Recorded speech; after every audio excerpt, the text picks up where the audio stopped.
సీతమ్మ వాకిట్లో సిరిమల్ల చెట్టు రీ-రిలీజ్ on this Friday. అంటే ఈ రీ-రిలీజ్ అనేది నాకు ఒక చేసినప్పుడల్లా ఒకటి గుర్తుకొస్తుంది. 98లో మేము తొలి ప్రేమ సినిమా డిస్ట్రిబ్యూట్ చేసినప్పుడు అప్పుడు అది మాకు 5 years రైట్స్ ఉండేది. సో ఎప్పుడు డబ్బులు తక్కువ ఉంటే అప్పుడు దాన్ని రీ-రిలీజ్ పెడితే ఆ సినిమా ద్వారా మనీ వచ్చేదన్నమాట. అలా ఒకసారి అమృత సినిమా ఫ్లాప్ అయినప్పుడు ఫైనాన్షియల్గా చాలా స్ట్రెస్లో ఉంటే మళ్ళీ రీ-రిలీజ్, అది 4th టైం. అప్పుడు కూడా ఆ రోజుల్లో అది 10 to 12 lakhs షేర్ కలెక్ట్ చేస్తుంది. అంటే అప్పటి రోజులన్నింటినీ మిరాకిల్ డేస్. అలాంటిది ఎప్పుడు కూడా ఆడియన్స్ వాళ్ళ రీ-రిలీజ్ పెడుతుంటే ఎంత ఇంట్రెస్ట్గా థియేటర్కి వస్తున్నారంటే, ఇప్పుడు హైదరాబాద్లో 10 థియేటర్లు వేస్తే ఆల్మోస్ట్ 10 థియేటర్లు ఫుల్ అయిపోయాయి. సో అంటే మేము నిర్మాతలుగా ఆలోచించుకోవాల్సింది, జనాలు థియేటర్కి రావట్లేదు అనేది ఒక స్టేట్మెంట్ ఎప్పుడు జరుగుతూ ఉంటుంది. ఓటీటీలో ఉంది. ఈరోజు సీతమ్మ వాకిట్లో సిరిమల్ల చెట్టు ఓటీటీలో ఉంది, ఆల్రెడీ చూసేశారు. అయినా ప్రేక్షకులు రావడానికి ఇంట్రెస్ట్ చూపిస్తున్నారంటే ఒక మంచి కాంటెంట్ మళ్ళీ వెళ్దామని వస్తున్నారు. అలాగే మహేష్ బాబు గారు అభిమానులు కావచ్చు, వెంకటేష్ గారు అభిమానులు కావచ్చు, థియేటర్కి వెళ్ళి ఈ సినిమాని ఒక ఆ బ్రదర్స్ మధ్య ఉన్న మూమెంట్స్ని ఎంజాయ్ చేద్దామని ఇన్ని థియేటర్లు ఫుల్ చేశారంటే చాలా హ్యాపీగా ఉంది. హ్యాపీ కంటే హ్యాపీనెస్తో పాటు నాకు ఐడియాలజీ, అంటే మనం మంచి సినిమాలు తీయటానికే ఫైట్ చేయాలి, ప్రేక్షకులు థియేటర్కి వస్తారని రీ-రిలీజులు కూడా ప్రూవ్ చేస్తున్నాయి. సో ఇది మీతో షేర్ చేసుకుందాము అని ఈరోజు ప్రెస్ మీట్ పెట్టడం. అలాగే ఆంధ్రాలో ఎవ్రీవేర్ వేసిన దగ్గర డే 1 60%, 70% అడ్వాన్స్ బుకింగ్లో ఉన్నాయి. మోస్ట్లీ ఫ్రైడే కల్లా అవి రన్నింగ్ ఫుల్స్ అయిపోతాయి. సో అలాగే సుదర్శన్ 35mm సెకండ్ డే కూడా 8th రోజు కూడా 4 షోలు ఫుల్ అయ్యాయి. అంటే చాలా ఒక మళ్ళీ సినిమా రిలీజ్ చేస్తుంటే ఒక ఉండే హ్యాపీనెస్ కనిపిస్తుంది మాకు ఈ సినిమా ద్వారా. So I'm also watching on 7th morning 8 o'clock show. మళ్ళీ 12 ఏళ్ల తర్వాత థియేటర్లో సినిమా చూసి ఎంజాయ్ చేయాలని అనిపిస్తుంది. So I'm going to Sudarshan 35mm 8 o'clock show. And media వాళ్ళు మీరు కూడా వెళ్ళి 12 ఏళ్ల తర్వాత మళ్ళీ ఇద్దరు బ్రదర్స్ వస్తున్నారు కాబట్టి ఎంజాయ్ చేయండి. 12 ఏళ్ల క్రితం మీరు ఈ కాంబినేషన్ సెట్ చేయడానికి ఎలాంటి కష్టపడ్డారు? సో అప్పుడే చాలా ప్రెస్ మీట్లలో చెప్పామంటే మల్టీ స్టార్ చేయడం అనేది ఎప్పుడో మన తెలుగు సినిమా ఇండస్ట్రీలో అందరు స్టార్ హీరోస్, రామారావు గారి దగ్గర నుంచి చిరంజీవి గారి వరకు అందరూ హీరోలు మల్టీ స్టార్ సినిమాలు చేశారు. తర్వాత మారుతూ వచ్చింది. సడన్గా ఎందుకో శ్రీకాంత్ ఈ ఐడియా చెప్పినప్పుడు సో ఎలా చేద్దాం ఏంటి అని ఫస్ట్ వెంకటేష్ గారిని, తర్వాత మహేష్ గారిని అప్రోచ్ అవుతే ఇద్దరు ఈజీగానే ఓకే అన్నారు, పెద్ద కష్టపడలేదు. వాళ్ళు కథ వినేసి ఓకే అన్నారు. సో దాన్ని ప్రాపర్గా స్క్రీన్ మీదకి తీసుకురావడానికి కొంచెం మాకు టైం పట్టింది. అంటే అవుట్పుట్ ఇవ్వడానికి ఆల్మోస్ట్ అప్పుడు 1 year షూట్ చేశాం. జనవరి 2012 జనవరిలో మొదలు పెడితే 2013 సంక్రాంతికి రిలీజ్ చేసాం. అంటే ఆల్మోస్ట్ 1 year జర్నీ అది షూటింగ్ ప్రాసెస్. ఇద్దరు కాబట్టి అన్నీ బ్యాలెన్స్ చేయాలి, అన్నీ చూడాలి, ఆ బ్యూటిఫుల్ మూమెంట్స్ వర్క్ అవ్వాలి. కాబట్టి ఈరోజు ఇవాళ రీ-రిలీజ్ కూడా అంతే వాల్యూ.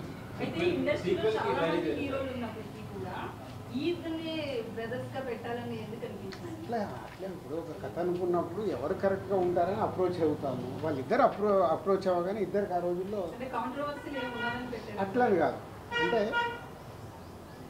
వెంకటేష్ గారికి సురేష్ బాబు బ్రదర్, మహేష్ బాబు గారికి రమేష్ బాబు గారు బ్రదర్. సో ఈ కథలో ఉన్నప్పుడు వాళ్ళు ఓన్ చేసుకుంటారు. అట్లాగే వాళ్ళిద్దరు ఈ సినిమా చేసేటప్పుడు చాలా టైం స్పెండ్ చేశారు. వెంకటేష్ గారు మహేష్ బాబు గారు డిన్నర్లో కలవడము, ఎలా జర్నీ చేద్దాము, స్క్రీన్ మీద ఎలా ఉండాలి, చాలా హోంవర్క్ చేసుకున్నారు వాళ్ళు. అందుకే అంత దగ్గరగా కనిపిస్తుంది, ఒక న్యాచురల్ ఫిలిం లాగా కనిపిస్తుంది.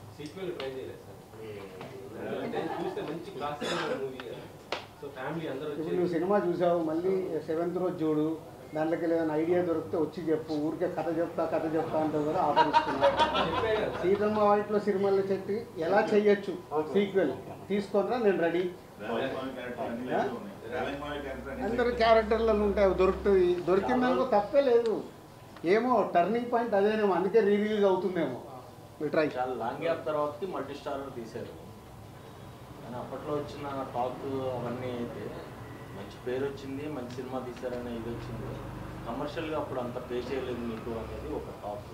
దాని గురించి ఇప్పుడు మాట్లాడుకోవచ్చు. కాదు మీరు ఎట్లుంటుందంటే మీ మీడియా వాళ్ళది మాకు డబ్బులు మిగిలిన సినిమాలేమో ఇలా మాట్లాడతారు. సీతమ్మ వాకిట్లో సిరిమల్ల చెట్లు ప్రొడ్యూసర్గా నాకు డబ్బు మిగిలింది, సినిమాకు ఉన్న ప్రతి డిస్ట్రిబ్యూటర్కు డబ్బు మిగిలింది. అంటే అప్పట్లో ఉన్న టాక్ మంచి పేరు వచ్చింది, పెద్ద హీరోలను పెట్టి సినిమా తీశారు, అంత బాగుంది, కానీ కమర్షియల్గా అంత పే కాలేదు. మళ్ళీ అదే చెప్తున్నా లక్ష్మణ, 12 ఏళ్ళ తర్వాత నేను మాట్లాడుతున్నా.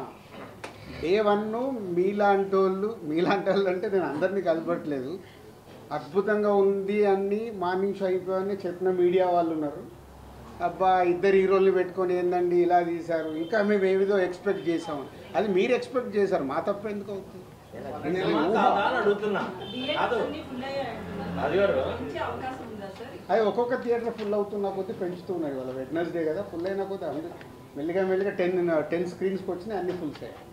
జనరల్ ఆడియన్స్ రెస్పాన్స్ ఉంటారా, ఓన్లీ ఫ్యాన్స్ వెంకటేష్ మైకో?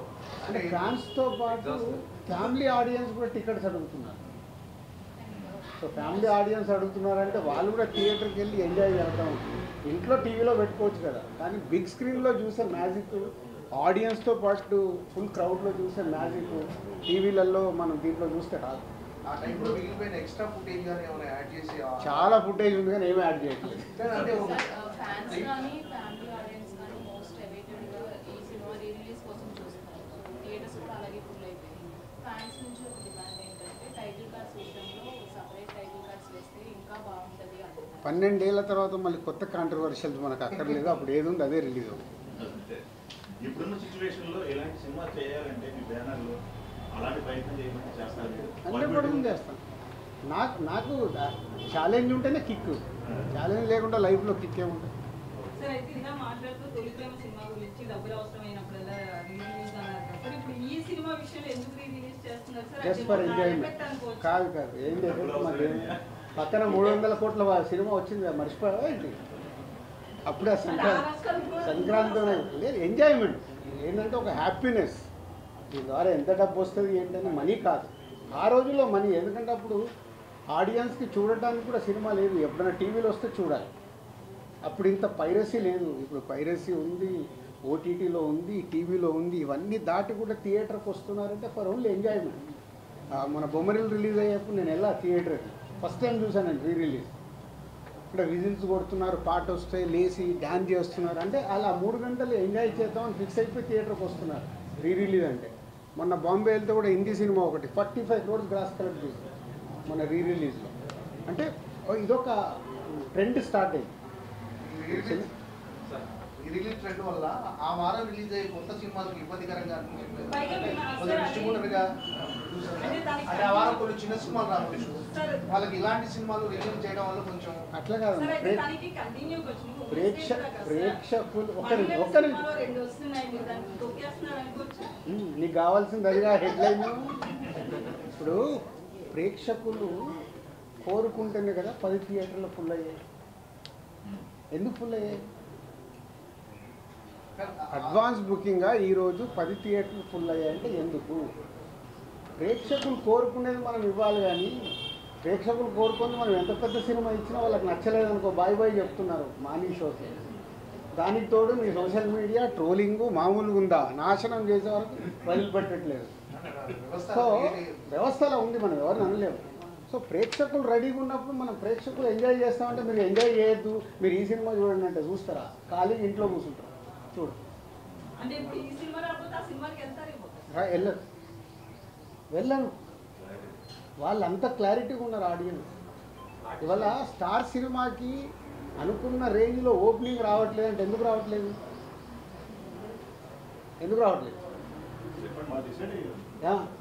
ఎలా డిసైడ్ అవుతున్నారు? ఈజర్ ట్రైలర్తో నాకు ఫిక్స్, అరే దీనికి వెళ్దాం. మీకు అన్నిటికంటే విచిత్రం ఏంటంటే ఈరోజు సినిమా ఆన్లైన్ ఓపెన్ చేయగానే డిసైడ్ అయిపోతుంది ఏ రేంజ్లో బుకింగ్ ఉందంటే ఆ సినిమా హైప్ ఉందా లేదా ఇక్కడే తెలిసిపోతుంది. మా డిస్ట్రిబ్యూటర్లో కూడా అందుకే హైప్ లేదనుకో సార్ 10 లక్షల షాటు 20 లక్షల షాటు తెలిసిపోతుంది. మాకు సినిమా రిలీజ్ అయ్యి రిజల్ట్ అక్కర్లా, ఆన్లైన్ ఓపెన్ చేయగానే మన సినిమా రేంజ్ ఏంటి అనేది ఇక్కడే ఫిక్స్ 4 రోజుల ముందే.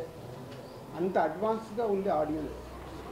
మీరు నెగిటివ్ ఆలోచించాల్సిన అవసరం లేదు, బీ పాజిటివ్. దానికి ప్రొడ్యూసర్లని, డైరెక్టర్లని, హీరోలని ప్రిపేర్ చేయండి. మన సినిమా ఇక్కడే డిసైడ్ అవుతుంది, దానికోసం మేము ఫైట్ చేయాలి. నెగిటివ్ దాంట్లో జర్నీ చేయాల్సిన అవసరం లేదు. మంచి దానికోసం ఫైట్ చేస్తే మంచి కాంటెంట్ వస్తుంది. నాకు సీతమ్మ వాకిట్లో సినిమాల చెట్టు రిలీజ్లో నేను ఇన్స్పైర్ అవుతున్నాను. అరే ఆడియన్స్ రావట్లేదని నేను భయపడాల్సిన అవసరం లేదు. మొన్నే సంక్రాంతికి వస్తున్నాము, సెన్సేషనల్ హిట్ అయింది. థియేటర్లో హిట్ అయిన తర్వాత కూడా Z5 వాళ్ళు 12 అవర్స్కే ఇంత అయిందని వాళ్ళు కేకులు తీసుకొచ్చి స్వీట్లు తీసుకొచ్చి ఇచ్చి వెళ్ళిపోయారు. This content. ఇంకా థియేటర్లో సో ఇలా జనాలు మనకు ఎనర్జీని ఇచ్చినప్పుడు ఎనర్జీని మనం పాజిటివ్ సైడ్ మర్చుకొని ఎస్ వాళ్ళకి రీచ్ అయ్యే సినిమాలు తీయడానికి ప్రయత్నం చేయాలి. చెప్తాను, ఫైనల్ అయ్యాక చెప్తాను. ఫైనల్ కాకుండా ముందు అన్ని రూమర్స్. రీరిలీజ్ పైన హీరో రెస్పాన్స్ అయింది సార్, వాళ్ళు తెలుసా రిలీజ్ అవుతున్నట్టు రెస్పాన్స్ అయింది అంటే ఇవన్నీ మాకు ఎంజాయ్మెంట్ మూమెంట్. రెస్పాన్స్ ఏముంటుంది దీంట్లో? నేనేంటంటే 10 థియేటర్లు ఫుల్ అయినాయని హ్యాపీనెస్లో మిమ్మల్ని పిలిచా. మామూలుగా రిలీజ్కి ప్రెస్ మీట్ అవసరం లేదు కదా. సో ఒక హ్యాపీనెస్ అనిపించింది. అరే ఇన్ని థియేటర్లు ఫుల్ ఏంటి, ఓవర్సీస్లో ఓపెన్ చేస్తే ఓవర్సీస్లో కూడా 40% 50% బుకింగ్ చేస్తున్నారు. ఓవర్సీస్లో అయితే $. అయినా వాళ్ళు కూడా రెడీగా ఉన్నారు అక్కడ చూడటానికి. అంటే మీరు మార్నింగ్ 8కి సుదర్శన్కి వెళ్ళి సినిమా చూస్తానని చెప్పారు. మన ప్రెస్ మీట్లో అంజలి గారు కూడా ఈ సినిమా చూడలేదని చెప్పారు. మరి అంజలి గారు కూడా వస్తారు ఇక ఇప్పుడు ఫోన్లు చేసి పిలవాల్సిన అవసరం లేదు. మాకు హ్యాపీనెస్ కావాలని కూడా థియేటర్కి వెళ్ళి ఎంజాయ్ చేస్తాం.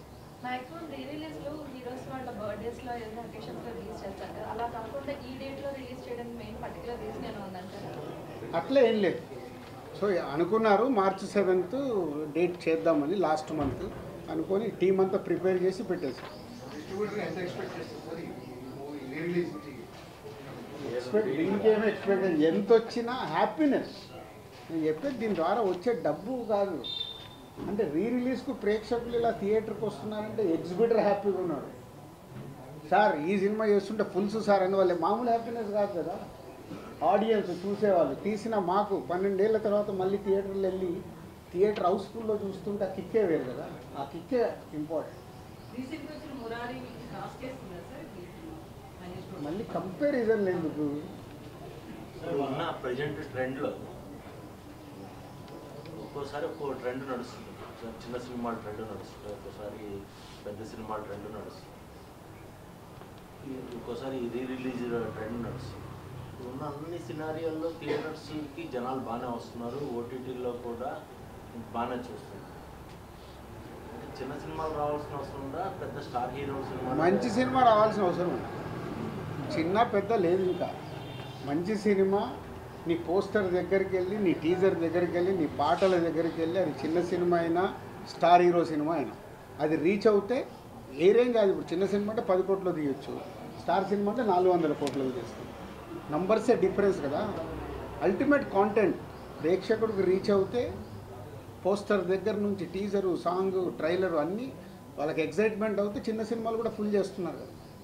పెద్ద సినిమాలు అంటే మన సంక్రాంతికి వస్తున్నాం, మన తండేలు బాగున్నాయి. తర్వాత ఈ డబ్బింగ్ సినిమాలు, ఒకప్పుడు డబ్బింగ్ సినిమాల మీద మొన్న ఆడింది కదా డబ్బింగ్ సినిమా కూడా ఆడుతుంది కదా. డబ్బింగ్ సినిమాలు కూడా డ్రాగన్ డబ్బింగ్ సినిమాలు కూడా బాగా వస్తున్నాయి. డబ్బింగ్ కాదు, డబ్బింగ్ కాదు, డబ్బింగ్ కాదు. డ్రాగన్ సైమల్టేనియస్ కాదు ఓకే ఓకే. డబ్బింగ్ సినిమాలు వస్తుంది. డబ్బింగ్ సినిమాల వల్ల తెలుగు సినిమాల పర్సంటేజ్ ఏమన్నా తగ్గుతుందా? అదేముండదు. అరే అక్కడ థియేటర్లు ఖాళీగా ఉంటే మళ్ళీ పర్సంటేజ్ అంటారంటే మరి మా థియేటర్లలో సినిమాలు లేవు. మీరు ఇప్పుడు చిన్న సినిమా పెద్ద సినిమా థియేటర్లు ఖాళీగా పెట్టుకున్నారు. ఏ సినిమా వచ్చినా వేయడానికి ఎగ్జిబిటర్స్ రెడీగా ఉన్నారు. సినిమా రిలీజ్ చేయడము, థియేటర్లు ఇవ్వడం కాదు, ప్రేక్షకుల్ని థియేటర్కి తీసుకురావడం ఎలా, అది ఇంపార్టెంట్. ఇందాక నువ్వు అడిగిన క్వశ్చన్లో ఉంది. 2020 సంక్రాంతి తర్వాత మీ ఆలోచన ధోరణిలో ఏమైనా మార్పు వచ్చిందా? ఎలాంటి సినిమాలు తీయాలనుకుని మీరు ఏమైనా పొందాలని మార్చుకుంటున్నారా? నువ్వు మిస్ అయినట్టు నువ్వేను. గేమ్ చేంజరు సంక్రాంతికి వస్తున్న ప్రెస్ మీట్ పెట్టిన రోజే చెప్పాను. 2 సినిమాలు రిలీజ్ కాకుండా ముందే నేను చెప్పాను. ముందు రోజు ఉన్నాను. ఉన్నావు కదా, మరి ఆ రోజే చెప్పాను కదా. నేను లాస్ట్ 4 years ఏం మిస్ అయ్యాను, నేను ఏం పట్టుకొని వెళ్ళాలనేది నాకు క్లారిటీ ఉంది. ఆ రోజు రిజల్ట్ రాలేదు కదా, రిజల్ట్స్ వచ్చిన తర్వాత రిజల్ట్స్ అయినా ఏదైనా నేను ఏం చేయాలనేది నాకు క్లారిటీ ఉంది. ఉమ్. సో దానికి కూడా సంక్రాంతికి వస్తున్నాము సినిమా ఒక సెన్సేషనల్ హిట్ అయినప్పుడు ఏం క్లారిటీ వచ్చింది? ఇంకా నేను అనుకున్న క్లారిటీ నాకు వచ్చేసింది. హౌ విల్ మేక్ ఫిలిమ్స్, ప్రేక్షకుల్ని థియేటర్కి వెళ్ళాలి. ఈ రోజు కూడా ఈ ఎనర్జీ నాకు అదే.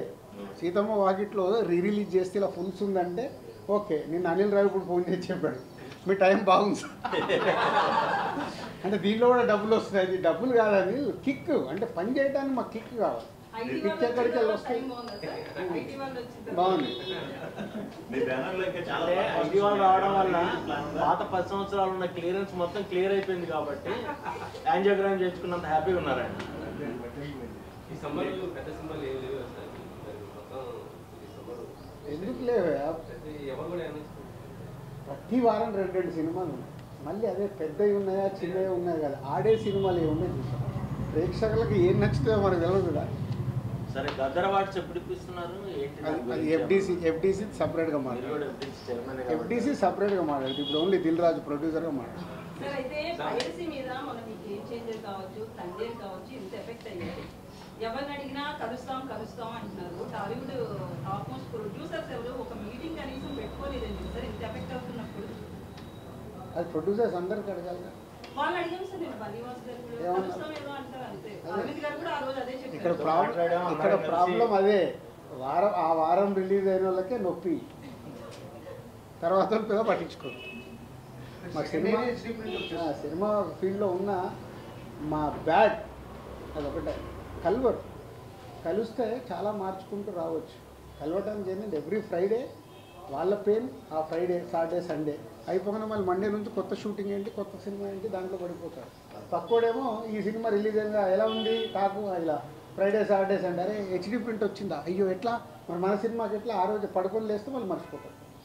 ఇప్పుడు దానికి ఒక ఉద్యమం కావాలంటే అందరు ఆ పెయిన్ అర్థం చేసుకొని ఇప్పుడు అండర్ ప్రొడక్షన్లో ఉన్న ప్రొడ్యూసర్లు అందరూ స్పీడప్ అవ్వాలి. స్పీడప్ అయ్యి మార్చుకోవడానికి ఏం చేయాలి. మధ్యలో ఉన్న పోటీ కానీ అంటే సత్సంబంధాలు అనేవి లేకపోవడం వల్ల కూడా కాబట్టి సంబంధాలు అద్భుతంగా ఉంటాయి. సంబంధాలకు అంటే పైకి కనిపించే కదా సార్ పెయిన్. నేను ఒకటి చెప్తున్నాను రాజు గారి ముందు, ఇన్ని సంవత్సరాల నుంచి గత 20 ఏళ్ల నుంచి పైరసీ గురించి మాట్లాడేవాళ్ళే రాజుగారు లాగా అందరూ ఓపెన్ అయ్యి తేజ లాంటి వాళ్ళు నా సినిమా నా ఇంట్లో నా కన్సర్న్ నేను గడుపుకుంటున్నాను, మిగతా వాళ్ళ కన్సర్న్ కడగాల్సిన అవసరం లేదని చాలా నిర్దిష్టంగా చెప్పారు. దయచేసి ఈ పైరసీల గురించి మనం ప్రొడ్యూసర్ని క్వశ్చన్లు అడగడం మానేయాలని నా విజ్ఞప్తి. సో డెఫినెట్గా అంటే క్వశ్చన్ వచ్చింది కాబట్టి ఒక్క నిమిషం అంటే ఎఫ్డీసీ ద్వారా హైదరాబాద్లో బేస్ కాబట్టి ఏం చేద్దాం అనేది కొంచెం నేను లీడ్ తీసుకుంటున్నాను. అంటే ఏ ప్రొడ్యూసర్ కూడా నన్ను ఇంకా ఎఫ్డీసీకి వచ్చి ఈ క్వశ్చన్ సరే ఏం చేద్దాం అని అడగల. అయినా నేను ఒక నిర్మాతగా నాకు రెస్పాన్సిబిలిటీ ఉంది కాబట్టి గవర్నమెంట్కి ఆల్రెడీ ఒక లెటర్ ప్రిపేర్ చేశాను. సో డిపార్ట్మెంట్తో కూర్చొని ఏం చేయొచ్చు, ఎందుకంటే బేస్ అంతా హైదరాబాద్లో ఉంది కాబట్టి తెలుగు సినిమా చేద్దామనే ప్రయత్నం స్టార్ట్ చేశాను. అడిగారు కాబట్టి లీడ్ చేసేస్తున్నాను ఎందుకు.